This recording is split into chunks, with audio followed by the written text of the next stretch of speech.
Kalau kamu lagi cari baterai pengganti untuk iPhone SE 2020, langsung aja saya kasih tahu jawabannya berdasarkan pengalaman saya. Baterai Cortex Double Power lebih baik daripada baterai Hypotanos.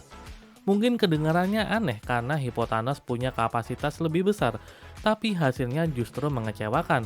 Bahkan sampai muncul masalah di layar iPhone saya yang nggak saya sangka. Nah, di video ini saya akan tunjukin kenapa baterai dengan kapasitas 2150 mAh bisa lebih awet daripada baterai 2200 mAh dan apa masalah tersembunyi yang saya temuin pas pakai baterai Hypotanos. Jadi tonton sampai akhir biar kamu nggak salah pilih baterai. Saya udah pakai iPhone SE 2020 dari awal rilis di tahun 2020 yang lalu, dan selama pakai HP ini udah 2 kali ganti baterai aftermarket supaya bisa dipakai lebih nyaman sehari-hari karena baterai orinya udah ngedrop. Nah, di video ini saya akan share pengalaman saya mencoba dua baterai yang berbeda, Cortex Double Power dan Hypotanos untuk iPhone SE 2020, dan hasilnya ternyata cukup mengejutkan. Pertama kita bahas baterai Hypotanos. Di atas kertas, baterai ini terdengar menarik banget. Kapasitasnya lebih besar daripada baterai orinya, yaitu 2200 mAh. Bahkan masih lebih besar 50 mAh dibandingkan baterai Cortex Double Power yang hanya 2150 mAh. Ekspektasinya tentu baterai ini harusnya lebih tahan lama kan? Tapi ternyata nggak semudah itu. Ukurannya memang lebih besar dari baterai standarnya yang menandakan kapasitasnya itu real 2200 mAh.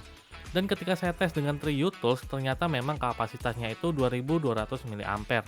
Namun, waktu saya pasang ke iPhone SE 2020, ternyata bagian bawah baterai ini tuh menekan ke layar. Jadi di layarnya kayak ada bekas ketekan, kayak kalau kalian neken layar LCD TV kalian di rumah, tapi emang cukup samar. Solusinya adalah saya sampai harus melepas label baterainya supaya ukurannya sedikit mengecil dan nggak menekan ke layar. Tapi masalahnya belum berhenti di situ. Walaupun kapasitasnya lebih besar, kenyataannya daya tahannya nggak sebagus baterai Cortex, dan ini benar-benar bikin saya heran. Sekarang kita bahas baterai Cortex. Secara angka kapasitasnya lebih kecil hanya 2150 mAh. Tapi saat dipasangkan ukurannya itu lebih pas, nggak ada masalah sama sekali dan aman untuk LCD iPhone kita. Tapi walaupun kapasitasnya sedikit lebih kecil daripada si Thanos, ketahanan baterainya justru lebih awet. Jadi lebih nyaman dijadikan baterai pengganti orinya buat aktivitas harian kayak browsing, sosial media, main game, hingga nonton video. Dan baterai ini juga nggak cepat panas. Hampir samalah kayak baterai orinya. Dan di sini saya mulai sadar kalau kapasitas besar itu nggak selalu menjamin performa yang lebih baik.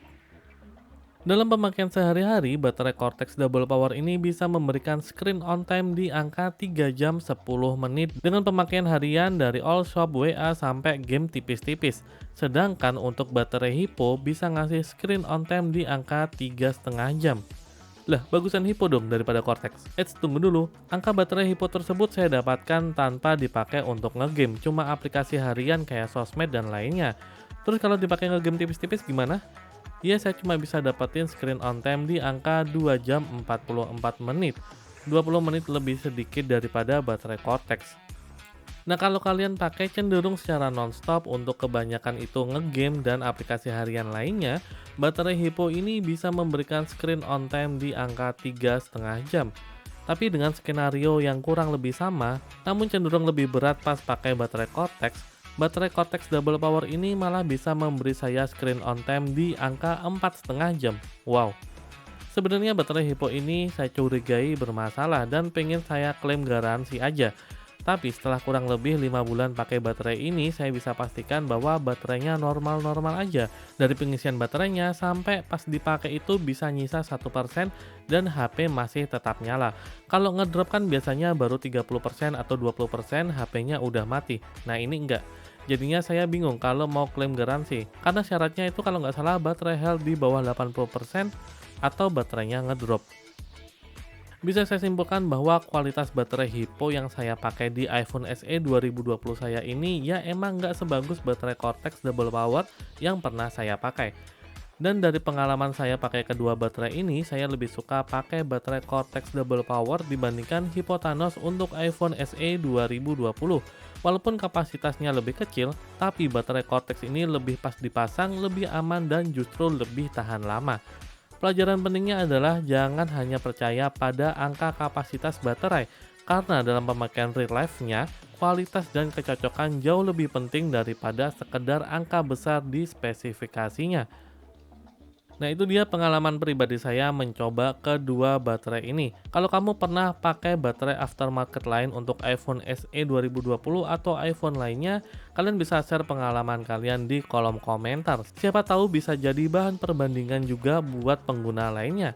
Jangan lupa like video ini kalau menurut kalian bermanfaat dan subscribe supaya nggak ketinggalan review dan pengalaman menarik lainnya.